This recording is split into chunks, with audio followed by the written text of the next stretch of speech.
यहाँ पे?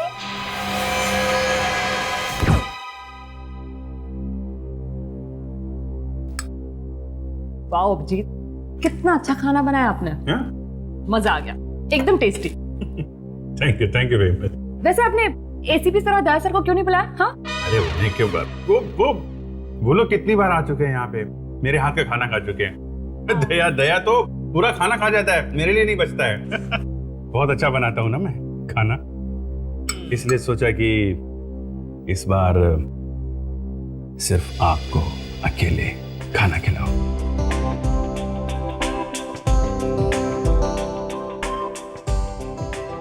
मगर एटलीस्ट सालू के सर को तो बुला लेते।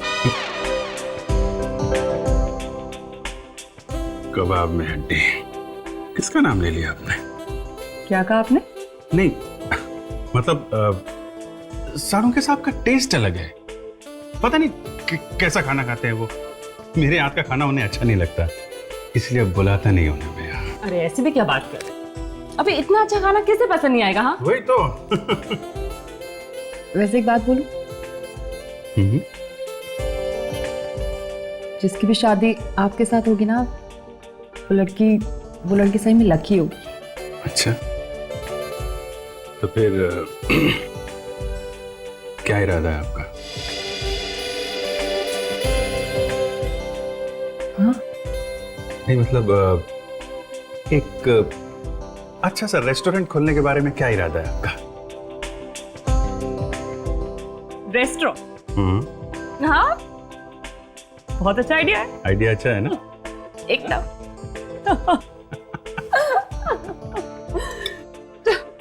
चलो मैं खाना हो गया, मैं प्लेट रख देती हूँ किचन में। नहीं रहने दो, सुबह भाई आएगी रख देगी। नहीं एटलीस्ट ये बचा हुआ खाना तो रख दूँ 10। नहीं आप मत रखिए, मैं रख देता हूँ। It's okay Abhijit, no formalities. लाइए। नहीं आप हमारी मेहमान हैं, आप नहीं, मुझे दीजिए, मैं रखता हूँ। अभिजीत, अरे नहीं, आप छोड़िए, मैं करता हूँ। अभिजीत नहीं आप छोड़िए। आप अभिजीत कम ऑन, छोड़िए आप। नहीं मतलब ये, अरे यही रख दो, बाहर रख दो। मैं रख दूंगा ना। अरे हाँ अरे बाबा, उसको मत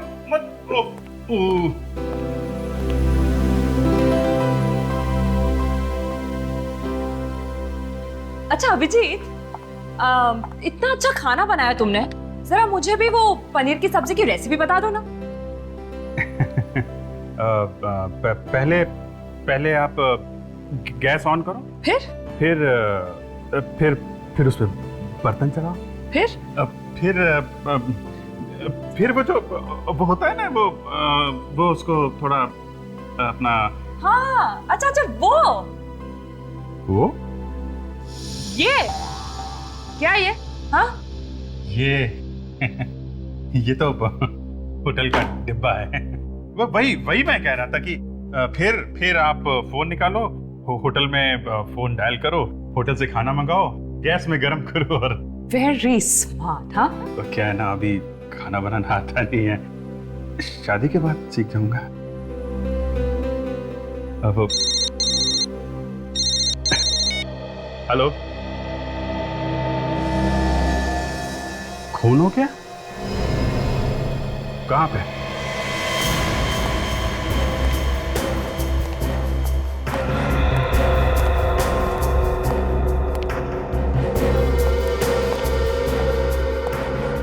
हाँ विवेक, क्या हुआ है?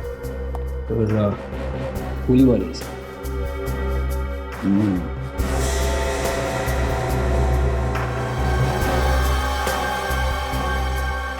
गन पाउडर दे रहे हैं, इसका मतलब है गोली एकदम नजदीक से मारी है। वैसे यहाँ पर जगह भी तो नहीं, गोली नजदीक से ही मारी है। अच्छा, गोली चलने की आवाज सुनी? पूछा तुमने किसी को? नहीं सर, किसी ने कोई आवाज नहीं सुनी। लड़की के बारे में कुछ पता चला? हाँ सर, बिल्डिंग वाले कह रहे कि इसका नाम रेखा था सर। इस फ्लैट में किराए पे रहती थी। अच्छा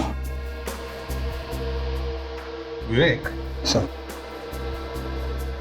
जिस तरह से इस लड़की की लाश पड़ी है, ये लड़की नीचे से ऊपर सीढ़ियां चढ़कर आ रही थी जब खूनी ने उसे करीब से गोली मार दी।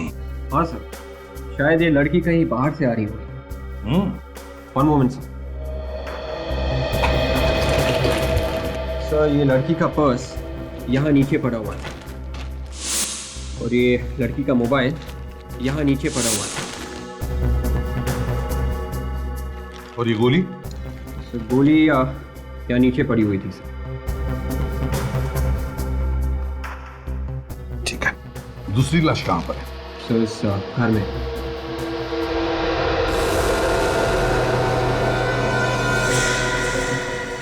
आकर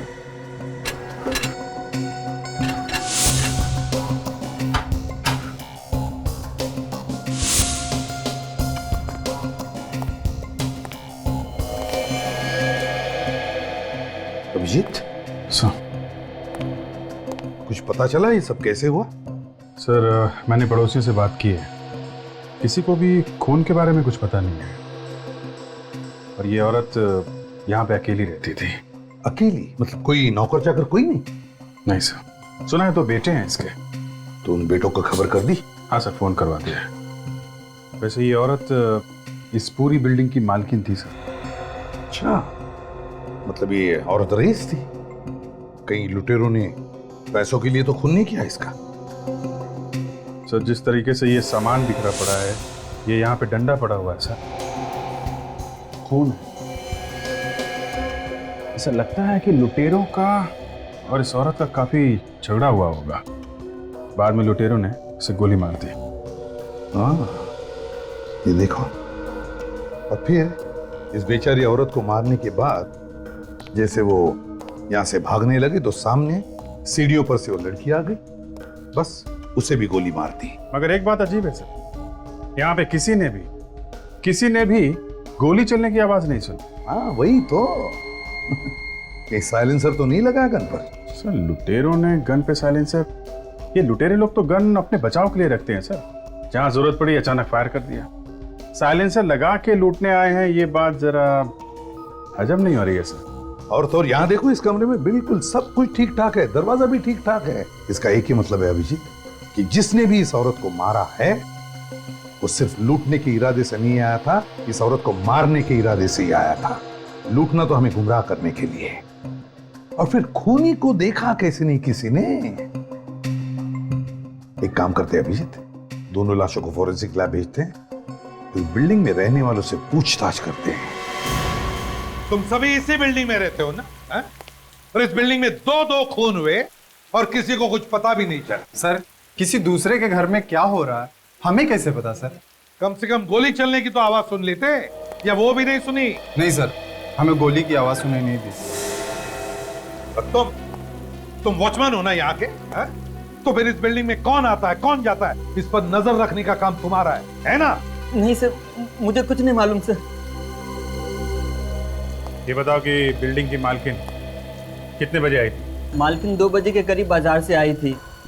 हर बुधवार और शनिवार को बाजार जाती थी। तुम हरीश हो ना? तुमने रेखा की लाश देखी पहले? जी सर। कितने बजे देखी? 2:25 सर। जब मैं घर से निकला बाहर जाने के लिए तो रेखा की लाश सीढ़ियों पे पड़ी हुई थी सर। तुमने वहां से किसी को भागते हुए वगैरह देखा? नहीं सर। वैसे तुम रेखा के घर के ठीक बाजू वाला फ्लैट मेरा है सर। और गोली चलने की आवाज तुमने भी नहीं सुनी? नहीं सर। कहीं तुमने तो कुछ गड़बड़ नहीं किया? नहीं सर, ये क्या कह रहे हैं सर आप? मैंने तो जैसे ही लाश को देखा शोर मचा दिया था सर। तभी सब ये पड़ोसी लोग इकट्ठा हो गए थे सर वहाँ। और बिल्डिंग की मालकिन के खून के बारे में कैसे पता चला आप लोगों को? सर बिल्डिंग के लोग सब जमा हो गए थे सर, लेकिन मालकिन ही घर के बाहर नहीं आए, इसलिए हमें शक हुआ सर। तब अंदर जाकर तुम लोगों ने देखा? हा? हाँ सर, अंदर बहुत सामान बिखरा पड़ा था, नोट भी बिखरे पड़े थे सर। लगता है पैसों की वजह से ही उनका खून हुआ होगा। सर हर महीने की 3 तारीख से 5 तारीख के बीच में उनके पास पैसे आते थे सर। बहुतों को उन्होंने ब्याज पे पैसे दिए थे। हो सकता है सर कि जायदाद के लिए उनके बेटों ने ही अपनी माँ का खून कर दिया। ये बेटे कहाँ पे रहते? पता नहीं सर अभी कहाँ रहते हैं। पहले ये लोग एक साथ ही रहते थे, हमेशा झगड़ते रहते थे। एक दिन मालकिन ने उन लोगों को घर से निकाल दिया तो बहू बेटे के साथ कहीं चले गए। और ये रेखा क्या अकेली रहती थी या उसके साथ और भी कोई था? रेखा मैडम इसी बिल्डिंग में रहती थी किराए पर 6 महीने से। अच्छा, उसके परिवार वालों के बारे में कोई कुछ जानता है? सर रेखा मैडम रोज 5 बजे आती थी काम से, पता नहीं आज कैसे जल्दी आ गई। मुझे लगता है मौत खींच कर लेके आई थी उन्हें। आज जल्दी आ गई? कितने बजे? मालकिन के आने के 10-15 मिनट बाद आ गई थी। इस वक्त मैं खाना खाने गया था सर। सर ये बिल्डिंग की मालकिन यहाँ पे आई थी 2 बजे। बुढ़ी औरत सीढ़ियाँ वगैरह चढ़ के ऊपर गई होगी, ताला वाला खोला होगा, तो 4-5 मिनट तो चले गए होंगे। हाँ, फिर घर के अंदर जाकर सांस ली होगी, पानी पिया होगा और 5 मिनट गए होंगे। तो ऐसा लगता है कि बिल्डिंग की मालकिन 2:10 तक तो ठीक ठाक थी। और ये रेखा यहाँ पे आई थी 15 मिनट के बाद, मतलब 2:15 पे। और फिर हरीश कह रहा है कि उसने रेखा की लाश 2:25 पर देखी। इसका मतलब है अभिजीत की जो कुछ भी हुआ है, मतलब ये दोनों खून 2:10 से लेकर 2:25 के बीच में हुए हैं। इसका एक ही मतलब हो सकता है कि खूनी वहीं पर छुप के बैठा था मालकिन के घर के अंदर, है ना? लेकिन अंदर घुसा कैसे होगा घर में? चाबी कहां से लाई होगी उसने? कहीं डुप्लीकेट चाबी का इस्तेमाल तो नहीं हुआ है? हो सकता है, बिल्कुल हो सकता है। विक, बिल्डिंग को अच्छी तरह से छान मारो, देखो कुछ मिलता है क्या। और इस एरिया में जितने भी चाबी वाले हो सबके पास जाओ, पता लगाओ क्या इस बिल्डिंग में से किसी ने भी डुप्लीकेट चाबी बनवाई है क्या।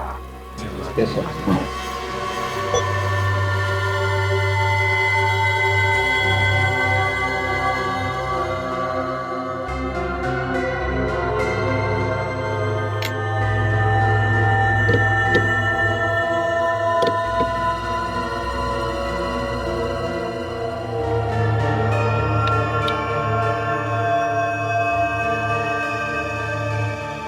बॉस, दोनों लाशों के घावों की चौड़ाई लगभग समान है। मतलब गोलियां मैच हुई। हाँ, मतलब ये दोनों खून एक ही गन से हुए हैं। बिल्कुल। तो सर के बता सकता है किस गन से खून हुए? भगवान हूं मैं। और नहीं तो क्या? अरे यार, मैं सिर्फ कैलिबर की बात बता सकता हूं। तेरा कैलिबर मुझे भी पता है साळुंखे। बॉस, मैं सिर्फ गन के कैलिबर की बात कर रहा हूं। ये .32 कैलिबर की गन है। ये हुई ना बात है? हाँ फ्रेडी, दोनों लोगों की उंगलियों के निशान जो हमें अलमारी पर से मिले, उनके बारे में पता चला किसके हैं? हाँ सर, एक तो इस बिल्डिंग के मालकिन का है सर। फ्रेडी, वो तो हमें पहले से ही पता है। दूसरा निशान किसका है वो बताओ। सर दूसरे के बारे में अभी तक पता नहीं चला सर। सर वो हमारे रिकॉर्ड्स में है ही नहीं। फ्रेडी, मुझे तो लगता है खूनी बिल्डिंग में रहने वालों में से ही कोई है। वो किसे सर? जिस प्लानिंग से ये खून हुए, लगता है खूनी बिल्डिंग की मालकिन को अच्छी तरह से जानता था। वो घर से कब बाहर जाती है, कब वापस आती है, सब कुछ। और कल जब ये मालकिन घर से बाहर गई, खूनी उसके घर में जाकर के चुप बैठा और जैसे ये वापस आई उसे उड़ा दिया। हाँ सर, खूनी किसी आसपास के ही फ्लैट में रहता होगा सर, और खून करने के बाद झट से अपने फ्लैट में जाके छुप गया होगा। हाँ, जैसे हलचल मची खून होने के बाद, वो लोगों में शामिल हो गया और निकल गया। तो जहाँ पे खून हुए थे उस बिल्डिंग की छत पे ये जला हुआ कपड़ा मिला था सर। किसी ने कपड़े जलाने की कोशिश की थी वहां पे। सर, खूनी अगर उसी बिल्डिंग में रहता है तो उसे अपने कपड़े टेरेस पे जलाने की क्या जरूरत थी? खुद के फ्लैट पे जलाता सर। खूनी ने शायद सोचा होगा कि अगर वो एक कपड़ा अपने फ्लैट में जलाता तो धुआं हो जाता और फिर पड़ोसियों को शक हो जाता, इसलिए उसने ये कपड़ा टेरेस पर जला दिया। काम करो, बिल्डिंग में जितने भी लोग हैं सबके उंगलियों के निशान ले लो, सबके।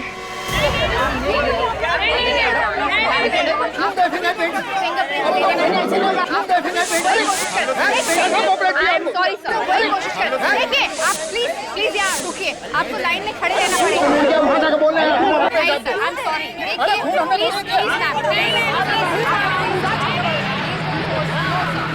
प्लीज अरे चलो यार,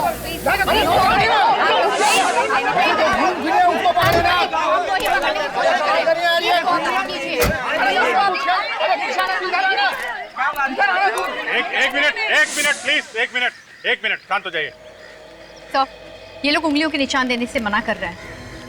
क्या बात है, आप लोग अपने फिंगरप्रिंट्स क्यों नहीं दे रहे? लेकिन जब हम लोगों ने खून किया ही नहीं है तो क्यों दे अपनी उंगलियों के निशान? आप लोग बेवजह क्यों परेशान कर रहे हैं हमें? हम लोग आपको परेशान कर रहे हैं?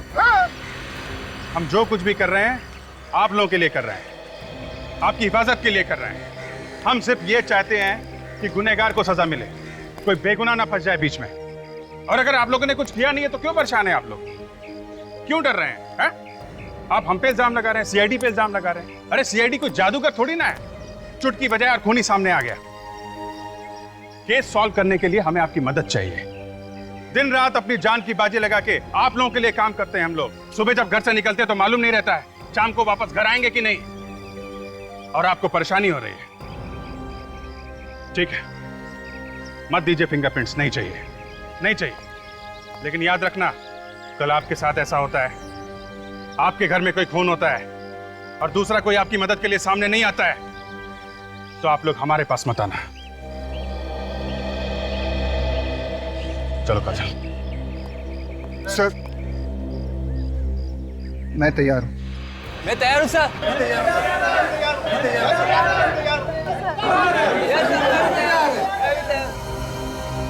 ये लो, आ गई नौटंकी। ये लोग कौन है? सर ये दोनों उसी मालकिन के बेटे हैं जिनकी ये बिल्डिंग है। एक मिनट, आप लोग अंदर नहीं जा सकते। हमें अपनी माँ को देखना है, प्लीज हमें जाने दीजिए। देखिए, अगर आपको माँ को देखना है तो आप लोगों को फॉरेंसिक लैब जाना पड़ेगा। बॉडी फॉरेंसिक लैब जा चुकी है। सर, सभी लोगों के फिंगरप्रिंट्स ले लिए। Very good. एक काम करो, इन लोगों को भी फॉरेंसिक लैब भेज दो।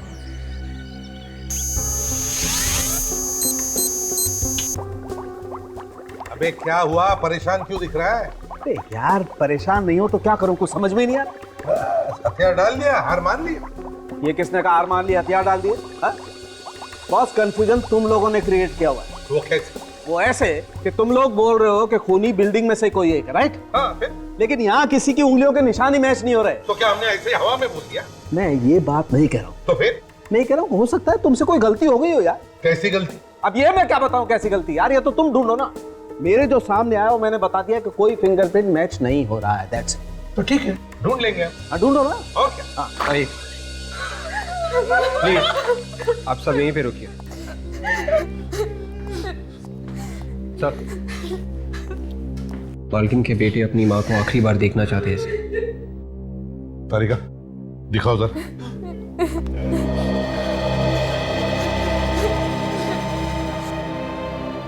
आइए।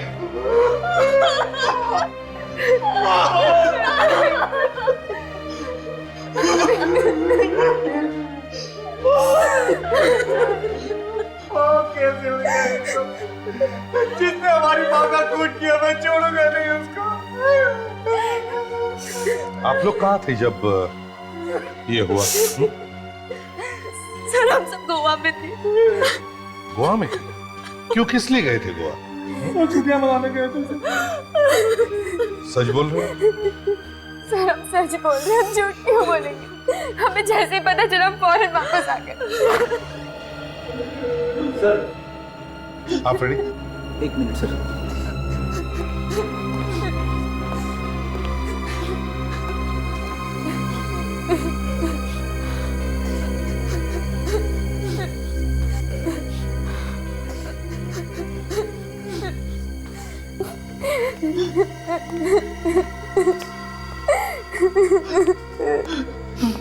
तारिका, इन सब की उंगलियों के निशान ले लो। हमारे उंगलियों के निशान पर क्यों सर? झगड़ा करके अलग अलग रह रहे थे ना तुम अपनी माँ से। हो सकता है माँ का खून तुम दोनों बेटों ने किया। लेकिन हम लोग तो गोवा में थे। सर हम क्यों करेंगे अपनी माँ का खून सर? अगर तुमने अपनी माँ का खून नहीं किया है तो फिर डर किस बात का? ये तो अपनी उंगलियों के निशान। तारिका ले लो इनके निशान।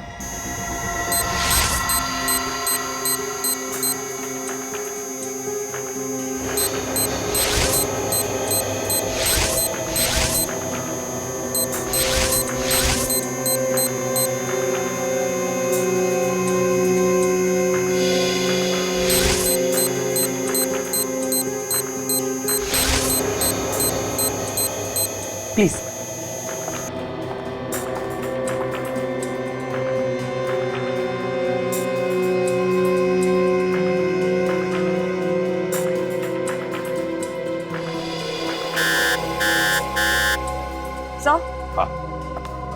सर इनमें से एक इंसान की उंगलियों के निशान मैच हो गया। किसके? इसका सर। मेरी उंगलियों के निशान कैसे हो सकते हैं? क्यों नहीं हो सकते? तुम्हारी उंगलियों के निशान है, समझे? बताओ क्यों किया खून तुमने? मैं अपनी माँ का खून क्यों करूंगा? क्योंकि ये तुम्हारी सौतेली माँ थी, सौतेली माँ।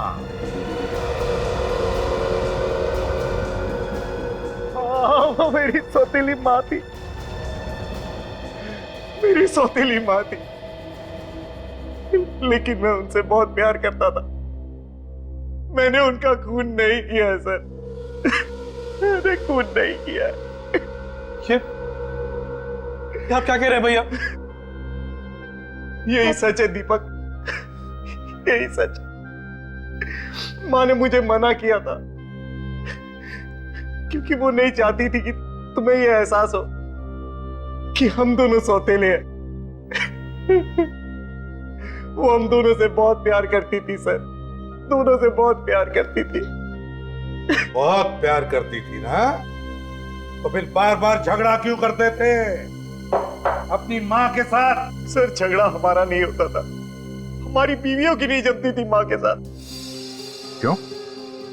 ऐसी क्या बात थी जो तुम्हारी बीवियों की नहीं बनती थी? सर हमारी माँ चाहती थी कि ये लोग काम करें, लेकिन इन्हें तो काम करना अच्छा ही नहीं लगता है, मुफ्त की रोटियां चाहिए बस इन्हें। सर ये तो चाहती है कि कोई रोटी का टुकड़ा तोड़े और उनके मुंह में डाल दे। तो फिर घर छोड़कर क्यों गए तुम लोग? सर माना ही कहा था सर कि अगर हम अलग अलग रहेंगे तो बीवी अपनी जिम्मेदारियां समझेंगी।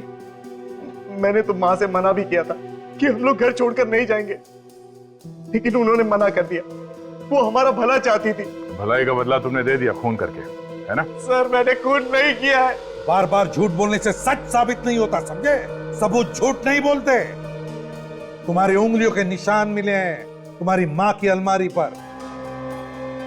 कैसे आए वो निशान? हैं? बोल। सर 3 दिन पहले माँ ने मुझे घर पर बुलाया था। उन्हें पता चल गया था कि मुझे कुछ पैसों की जरूरत। फिर वो मुझे 3 लाख देने के लिए तैयार थी, लेकिन मुझे 4.5 लाख रुपए चाहिए थे। लेकिन बाकी के पैसे मांगने में मुझे शर्म आ रही थी। तो मैंने नाटक किया। कैसा नाटक? जैसे ही माँ कमरे में पैसे लेने के लिए गई, मैं भी उनके पीछे पीछे कमरे में चला गया और कमरे में जाते ही तबीयत खराब होने का नाटक करने लगा।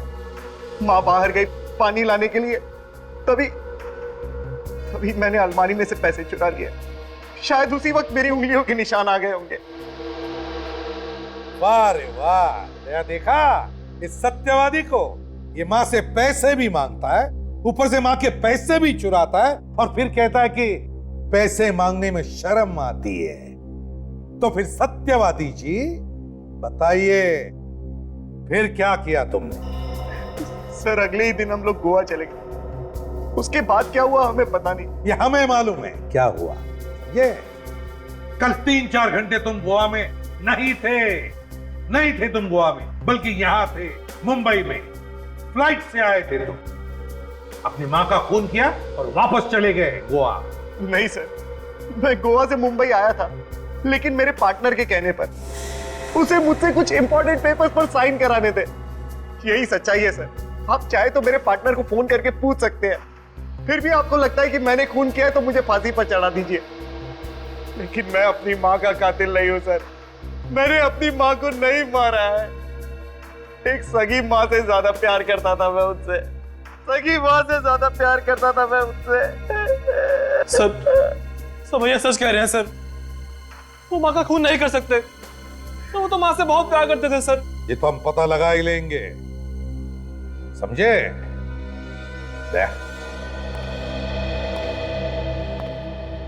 पता नहीं क्यों ऐसे लग रहा है कि कुछ छूट रहा है हमारे हाथों से। इस केस में कुछ तो छूट रहा है, फिर से शुरू से देखना पड़ेगा। तब तक इसे कस्टडी में रखो।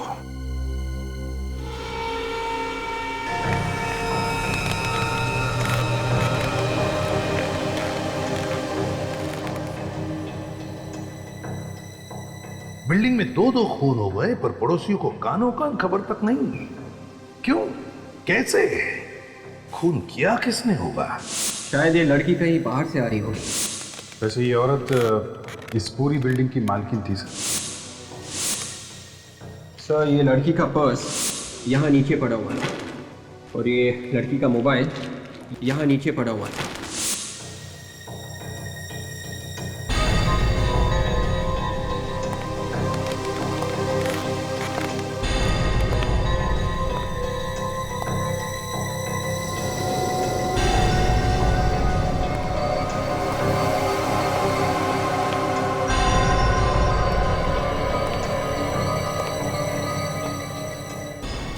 ये बताओ कि बिल्डिंग की मालकिन कितने बजे आई थी? मालकिन 2 बजे के करीब बाजार से आई थी। सर रेखा मैडम रोज 5 बजे आती थी काम से, पता नहीं आज कैसे जल्दी आ गई। हर महीने की 3 तारीख से 5 तारीख के बीच में उनके पास पैसे आते थे सर। हो सकता है कि जायदाद की वजह से उनके बेटों ने ही अपनी माँ का खून कर दिया हो सर। लेकिन मैं अपनी माँ का कातिल नहीं हूँ सर। मैंने अपनी माँ को नहीं मारा है।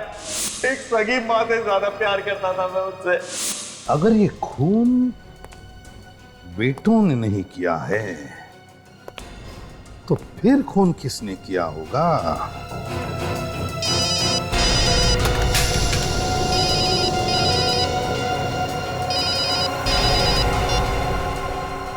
हाँ अभिजीत, अच्छा हाँ हाँ ठीक है, मैं तुम्हें बाद में फोन करता हूं। Okay okay.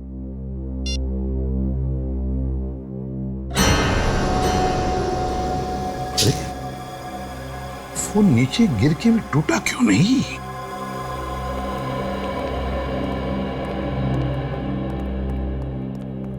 क्या हो सर, क्या बात है जो आपने रातों रात बुला लिया? मैं हमारे लिए रात क्या दिन क्या, बात ही कुछ ऐसी है। हुआ क्या सर? इस केस में बहुत बड़ा सुराग हाथ लग गया है। सुराग? कैसा सुराग? जब मैं घर गया तो न जाने क्या मेरे दिमाग में आया। मैंने अपना ये मोबाइल फोन 3 बार ऐसे 3 बार गिराया, लेकिन मेरे मोबाइल को कुछ नहीं हुआ, सिर्फ उसका कवर अलग हुआ था और एक छोटा सा स्क्रैच स्क्रीन पर था। मोबाइल बड़ा मजबूत है सर। हाँ है फ्रेडी। मगर सर मोबाइल ना टूटने से इस केस का क्या लेना देना? फ्रेडी, मेरा ये मोबाइल 3 बार ऊपर से नीचे गिरने के बाद भी उसे कुछ नहीं हुआ, सिर्फ एक छोटा सा स्क्रैच स्क्रीन पर।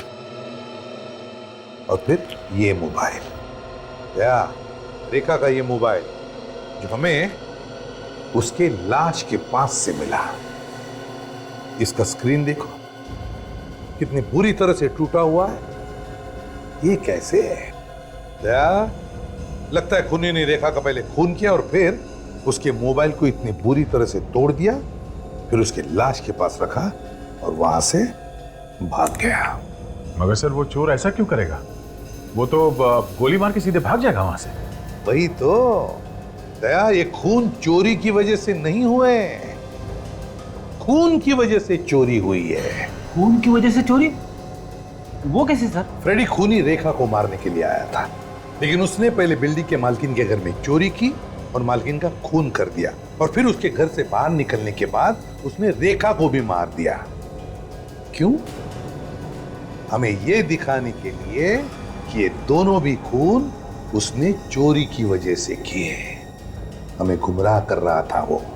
तो रेखा का मोबाइल? गलती की फ्रेडी, खूनी ने बहुत बड़ी गलती की, रेखा का फोन तोड़कर बहुत बड़ी गलती की। मोबाइल कंपनी में जाओ और पता लगा रेखा ने किस किस को फोन किए थे और उसे कहां कहां से फोन आए थे, और उसके ऑफिस में भी जाकर पता लगाओ कि रेखा कहां कहां जाती थी, किस किस से मिलती थी और वो कहां की रहने वाली थी।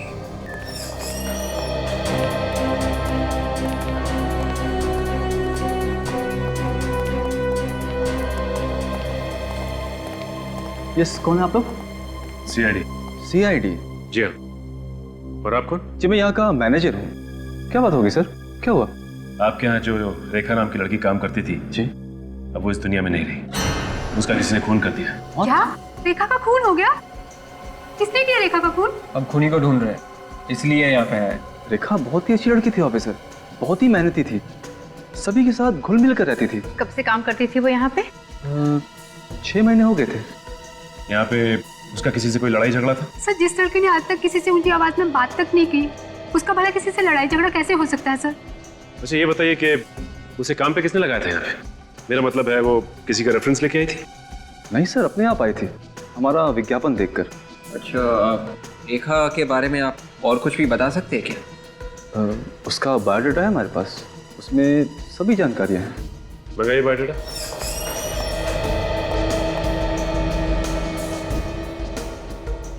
बायोडाटा में लिखा है कि 4 साल से रेखा मुंबई में काम कर रही थी और बीच में उसने नौकरी भी छोड़ी थी। और ये देखो, 2005 से 2009 तक उसने इस कंपनी में काम किया और उसके बाद 2009 से 2011 फरवरी तक कोई भी काम नहीं किया।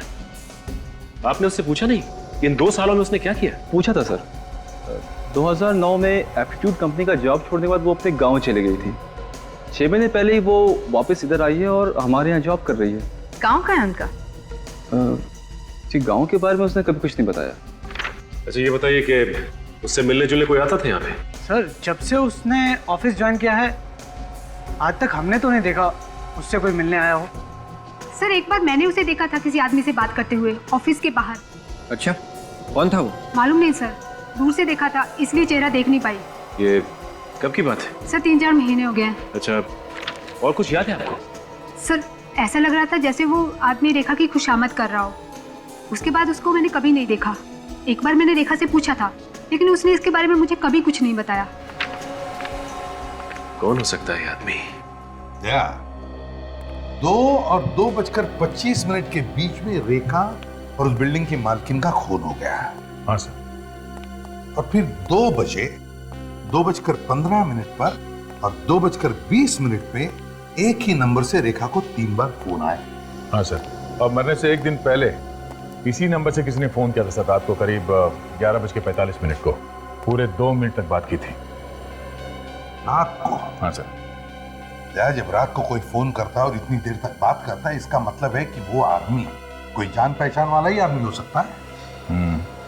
और सर, मरने से पहले ये जो 3 फोन कॉल्स आए थे, हाँ, उसमें पहला कॉल 40 सेकंड, दूसरा 37 सेकंड और तीसरे कॉल में 25 सेकंड तक बात की थी फोन करने वाले ने सर। तो कहीं ऐसा तो नहीं कि ये जो भी कोई है ये पता लगाने की कोशिश कर रहा था कि उस वक्त रेखा कहां तक पहुंची है? हाँ सर, लगता तो कुछ ऐसा ही है ना? एक काम कर दो, इस नंबर पे फोन करके देखो, पता तो चले ये किसका नंबर है। सर, मैंने इस नंबर पे फोन किया मगर फोन बंद है सर। अच्छा,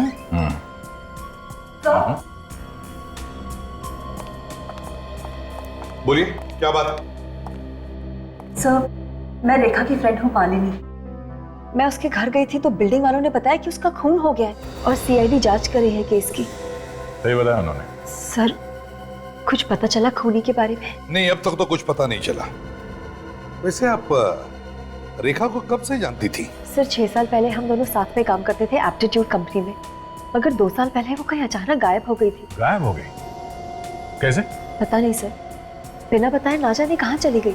तो तुमने पता लगाने की कोशिश नहीं की? पता करने की बहुत कोशिश की सर, मगर कहीं कोई सुराग ही नहीं मिला। फिर एक दिन अचानक 5 महीने पहले उसका फोन आया कि वो मुंबई वापस आ गई है। तो तुम उससे मिली? हाँ सर, 4-5 बार मिली और कल रात को मैं मिलने वाली थी। हाँ, बेचारी का उससे पहले ही खून हो गया। मैंने कई बार उसका फोन भी ट्राई किया मगर उसका फोन स्विच ऑफ आ रहा था सर। हम लोग फिल्म देखने जाने वाले थे मगर उसका कोई फोन ही नहीं आया।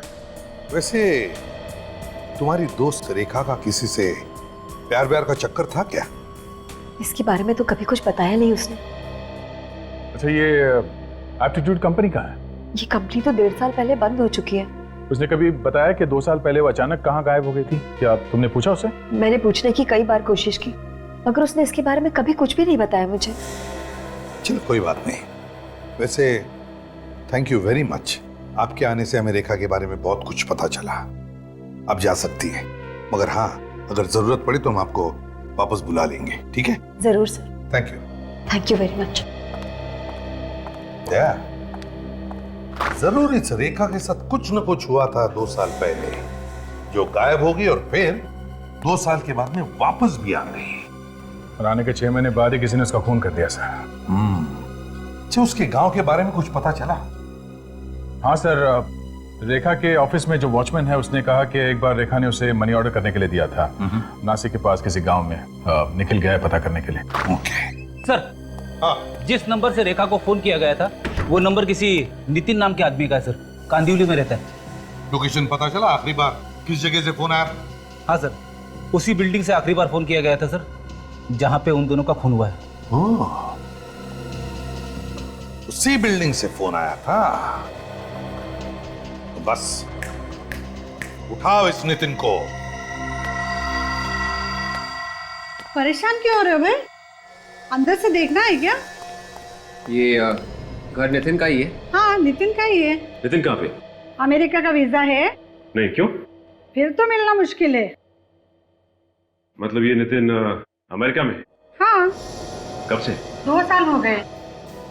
जब से उसका नौकरी यहाँ से छूट गया ना, वहीं पे चला गया है। सर, ये रेखा भी 2 साल पहले गई थी मुंबई छोड़ के, और ये नितिन भी 2 साल पहले। कहीं इन दोनों का आपस में कोई संबंध तो नहीं? अच्छा ये बताइए कि ये नितिन 2 साल पहले यहाँ पे कहाँ काम करता था? हाँ, बताया तो था। परेड में कोई कंपनी थी, एप्टीट्यूड नाम की। ये रेखा भी तो एप्टीट्यूड कंपनी में काम करती थी सर। और ये नितिन 2 साल से अमेरिका में है और उसका मोबाइल चालू है, और हो सकता है जो उसका मोबाइल इस्तेमाल कर रहा है। अच्छा ये बताइए कि इस घर में और भी कोई रहता है क्या? हमें अंदर से घर देखना है। चाबी तो मेरे पास नहीं है, वो दोस्तों को देके गया वो। कौन है ये दोस्त? नाम क्या है उसका?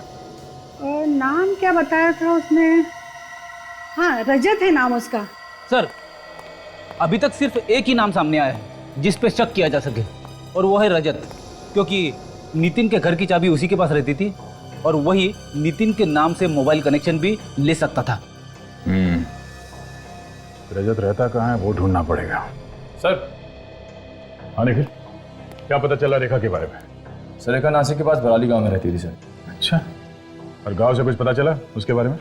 हाँ सर, वो शादीशुदा थी और अपनी माँ के साथ रहती थी गांव में।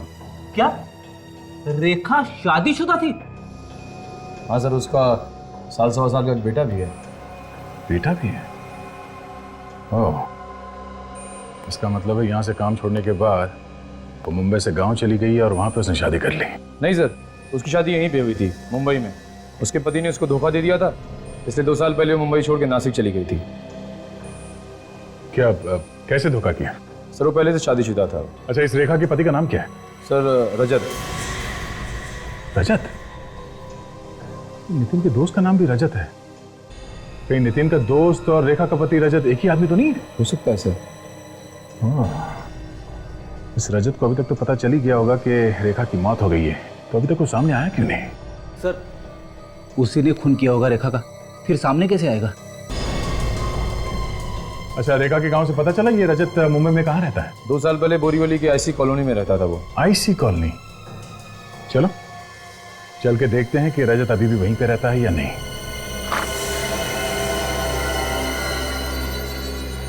क्या बात है भाई साहब, किससे मिलना है? रजत से।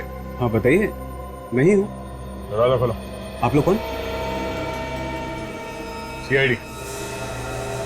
सीआईडी? हाँ, सीआईडी। रेखा को जानते हो? और रेखा? हाँ, रेखा जानते हो? अभी सब ड्रामा देखने का टाइम नहीं हमारे पास। जानता है या नहीं? हाँ हाँ, वो जानता हूँ सर। उसका खून करके यहाँ पे आके छुप के बैठा तू? सर, खून? हाँ। क्या सोच क्या रहा था? सर, भी आप लोगों ने नहीं तो बताया सर कि उसका खून हो गया। परसों दोपहर को 2 और 3 बजे के बीच में कहाँ थे तुम? मैं पूना में था सर। सबूत क्या है तुम्हारे पास? सबूत सर, होटल रॉक सर। आप चाहिए तो फोन करके पूछ लीजिए, मैं रूम नंबर 203 में ठहरा हुआ था सर। विवेक, पता लगाओ ये सच बोल रहा है या झूठ? Yes sir. रेखा से मिले थे ना तुम? हाँ सर, 2 बार मिला था सर, वो भी सर 3 महीने पहले मिला था। कहाँ पर? सर, रेखा मुंबई में नहीं थी। अचानक 3 महीने पहले मैंने उसको उसके ऑफिस के बाहर देखा, तब मुझे पता चला कि रेखा मुंबई में है। सर मैंने उससे बात करने की कोशिश की लेकिन उसने मेरे से बात नहीं की। क्यों? बात क्यों नहीं की उसने तुमसे? मेरे से थोड़ी गलती हो गई थी। गलती? कैसी गलती? सर मैं और रेखा एक ही ऑफिस में काम करते थे और मैं सर उससे प्यार कर बैठा। तो इसमें गलती क्या? मैं सर पहले से शादीशुदा था। हाँ, और रेखा को ये पता नहीं था कि तुम्हारी पहली शादी हुई थी? नहीं सर, फिर रेखा भी मेरे से प्यार करने लगी, फिर हम दोनों ने चुपके से दूसरी शादी कर ली और फिर सर जैसे उसको पता चला वो मेरे से नाराज हो गई और छोड़ के चली गई सर। और अब जब तुम्हें मिली तो तुम्हें डर लगा कि कहीं ये तुम्हें पकड़वा ना दे, हाँ? इसीलिए उसका खून कर दिया? नहीं नहीं नहीं सर, मैं तो सर पिछले 3 महीने से उससे मिला नहीं सर। नितिन कौन है? नितिन? नितिन हाँ दोस्त है मेरा, हम दोनों एक ही ऑफिस में काम करते हैं। आजकल वो अमेरिका में सर। तुम्हारे और रेखा के रिश्ते के बारे में ये नितिन जानता है? हाँ सर। ये मोबाइल नंबर 0190732802 जानते हो? नहीं सर। किसी ने नितिन के घर के एड्रेस प्रूफ पे ये नंबर लिया है। नहीं नहीं सर, ये कैसे हो सकता है? सर नितिन के घर के सारे पेपर्स मेरे पास हैं और उसके एड्रेस पे ये नंबर कैसे निकाल सकता है सर कोई? वो तो हम पता लगा ही लेंगे कि इस एड्रेस पे किसी ने ये नंबर कैसे लिया। सर ये सच कह रहा है, ये पूना में ही था। इस वक्त तुम्हारी पहली बीवी कहाँ है? सर पता नहीं सर। मालूम नहीं? उसकी फोटो है तुम्हारे पास अभी भी? हाँ सर। लाइए दिखाई।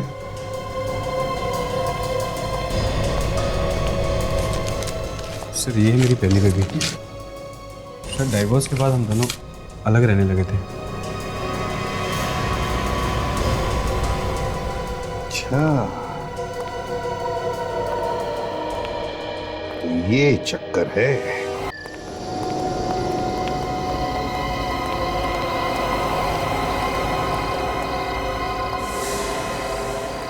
दरवाजा तो खुला है, कोई तो अंदर होना चाहिए।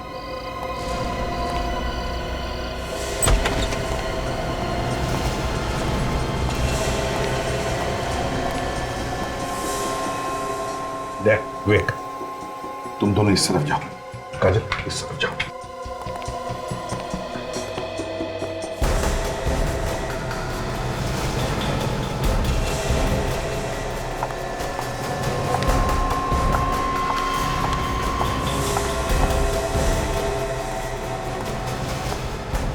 कहां भाग रही हो?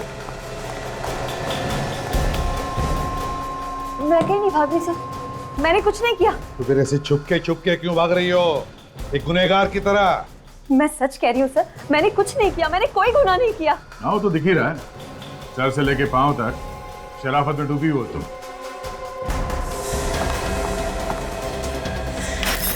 रुक जाओ, कोई मेरे पास नहीं आएगा, दूर खड़ा रहो मुझसे। अगर कोई मेरे पास आया ना तो मैं अपने आप को जान से मार डालूंगी। नहीं मान ली। पागलपन छोड़ दो, हमारी बात मानो और अपने आप को हवाले कर दो हमारे। अगर कोई मेरे पास आया तो मैं सच में मार डालूंगी अपने आप को। छोड़ो मुझे। तुमने मारा ना रेखा को? हाँ, मैंने ही मारा है रेखा को, मैंने ही खून किया है उसका। क्या बिगाड़ा था उसने तुम्हारा? उसने मेरी पूरी जिंदगी नर्क बना दी थी। क्यों? ऐसा क्या किया उसने? उसने मेरे पति को बता के उससे शादी कर ली और मुझे पता तक नहीं चला, और जब पता चला रजत मुझे छोड़ के चला गया। मैंने तो उसी दिन कसम खा ली थी कि मैं रेखा से बदला लेके रहूंगी। तुम रेखा को पहले से ही जानती थी? नहीं, मैंने उसकी फोटो देखी थी रजत के पर्स में। फिर तुम्हें ये कैसे पता चला कि रेखा मुंबई में? एक दिन अचानक मैंने उसे अपने ऑफिस के बाहर देखा। कुछ लोगों से पूछने के बाद पता चला कि वो मेरी पास वाली बिल्डिंग में ही काम करती है। मैंने धीरे धीरे उससे दोस्ती कर ली और उसके घर आना जाना शुरू कर दिया और उसके बारे में हर जानकारी हासिल कर दी। और फिर तुमने जाकर उसकी घर की मालकिन से भी दोस्ती कर ली? हाँ, मगर मुझे एक दिन बहुत गुस्सा आया रेखा। वो क्यों? एक दिन मैंने रेखा और रजत को मिलते हुए देखा। मुझे लगा वो दोनों फिर से एक हो जाएंगे। अगर रेखा ने रजत को अपने बेटे के बारे में बता दिया तो वो उसे फिर से अपना लेगा। यही सोच के मैं अंदर ही अंदर जलने लगी थी। ये कहानी तो हमने सुन ली। हाँ, ये बताओ कि रेखा को मारा कैसे? मुझे पता था कि उसकी मकान मालकिन हर बुधवार और शनिवार को 12 से 2 के बीच में मार्केट जाती है। और फिर शनिवार के दिन 12 और 2 बजे के बीच में तुम घर में घुसकर छुप गई है। मगर तुम्हें उस घर में घुसने के लिए चाबी कहां से मिली? हा? मैंने उसके घर की डुप्लीकेट चाबी बनवाई थी और मौका पाके मैं उसके घर में जाके छुप गई। जैसे ही उसकी मकान मालकिन अंदर आई, मैंने उसे भी मार डाला। और रेखा को फोन करके तुमने घर बुला लिया? मैंने रेखा को पहले ही बोल दिया था कि आज हम फिल्म देखने जाएंगे, तुम आधे दिन की छुट्टी लेके आ जाओ। और वो तैयार भी हो गई। और फिर तुम हर 5 मिनट रेखा को फोन करने लगी, यह पता लगाने के लिए कि वो कहां पहुंची है। हाँ, और जब रेखा ने मुझे बताया कि वो बाहर सीढ़ियों पे पहुंच गई है, तो मैं बाहर निकली और मैंने सीढ़ियों पे ही रेखा को मार दिया और उसका फोन भी तोड़ दिया ताकि किसी को फोन के रिकॉर्ड ही ना मिले, और वहां से टेरेस पे भाग गई। और तुमने वहां पे अपनी जैकेट जला दी और फिर बी विंग से होकर नीचे उतर के भाग गई तुम। हाँ? हाँ। तुम्हारी बदले की आग में तुमने 2 लोगों के खून कर दिए। अगर ठंडे दिमाग से सोचती तो शायद आज ये नौबत नहीं आती। अब जेल में सड़ते रहना, फांसी का ऑर्डर आने तक।